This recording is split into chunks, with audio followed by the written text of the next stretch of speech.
राम मांझी भी लगातार सवाल खड़े कर रहे हैं। देखिए, इस सवाल का जवाब देने के लिए मैं किसी भी वरिष्ठ नेता का नाम नहीं लूँगा, लेकिन मुझे ये अवश्य पता है, अलग अलग तबकों से खबर आ रही है कि कुछ लोग हैं, कुछ राजनीतिक ताकतें हैं, शक्तियां हैं, जिनको इस रैली की सफलता से थोड़ी असहजता है।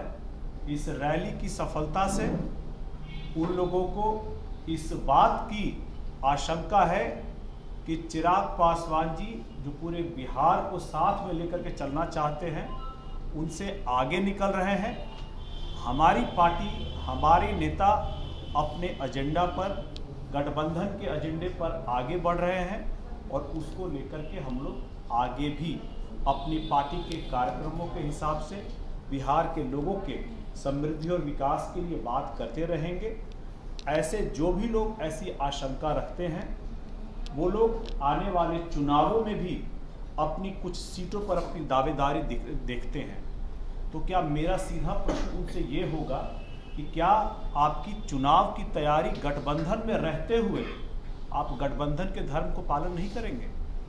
क्या अगर आपकी मांग 10, 20 या 30 सीटों की है, तो आपकी तैयारी क्या सिर्फ 10, 20 और 30 सीटों पर रहेगी?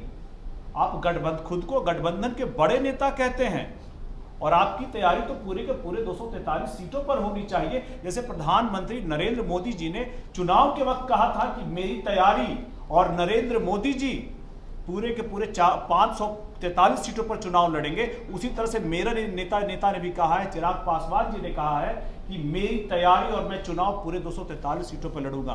तो क्या गठबंधन के बाकी जो वरिष्ठ नेता है, जो ऐसे सवाल खड़ा कर रहे हैं, जिनको असहजता हो रही है, क्या अपनी सीमित सीटों पर ही अपनी चुनाव की तैयारी रखे हुए हैं? क्या गठबंधन के सहयोगियों को हराने का लक्ष्य लेकर चल रहे हैं? क्या गठबंधन के सहयोगियों को जिताने का प्रयास वो नहीं करेंगे?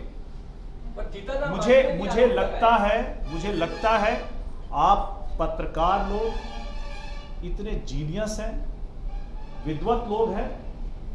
कुछ सवालों का जवाब मैं आपके बुद्धि और विवेक पर छोड़ता हूं। अगला सवाल।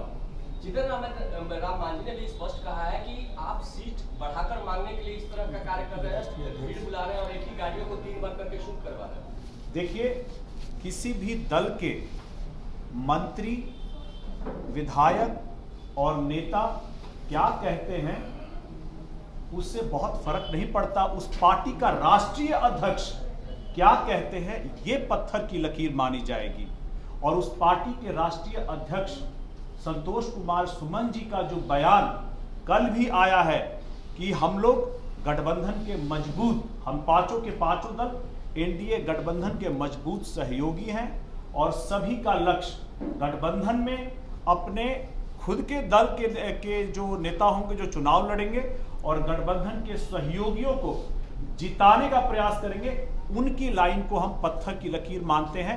किसी भी विधायक, मंत्री या केंद्रीय मंत्री की लाइन को फिर हम अहमियत उस पार्टी के राष्ट्रीय अध्यक्ष के बयान के सामने नहीं देते। मांझी ने ऐलान किया है, वक्त आने पर बता देंगे। आपके सवाल का मैं जवाब दे चुका हूँ। कहीं बहुजनों के नेता बनने की होड़ में कहीं ये टकराव तो नहीं हो रही है आप दोनों? देखिए, यहाँ बहुजनों के नेता बनने की होड़ नहीं लगी हुई है। यहाँ पर बहुजन के जो बहुत सारे, आपको पता है कि अभी बिहार में जो सर्वे हुआ था और अभी जातियों का जो भी लेखा जोखा है, उसमें बहुत ऐसी जातियां हैं जिनकी संख्या बहुत कम है और विकास के क्रम में अगर कहीं छूट जाती हैं, उनको कोई और नहीं पूछता है, जिनको चुनाव के समय बिनटोलिया कहा जाता है। हम लोग चाहते हैं, हमारे राष्ट्रीय अध्यक्ष चाहते हैं कि इन सभी की जो आकांक्षाएं हैं, उम्मीदें हैं, इनकी जो आवाज़ है, उसको भी उठाया जाए। और हमारे नेता, हमारी पार्टी का प्रयास रहेगा कि इनको भी विकास के मुख्य धारा से जोड़ा जाए। एक बार बोले हैं कि कुछ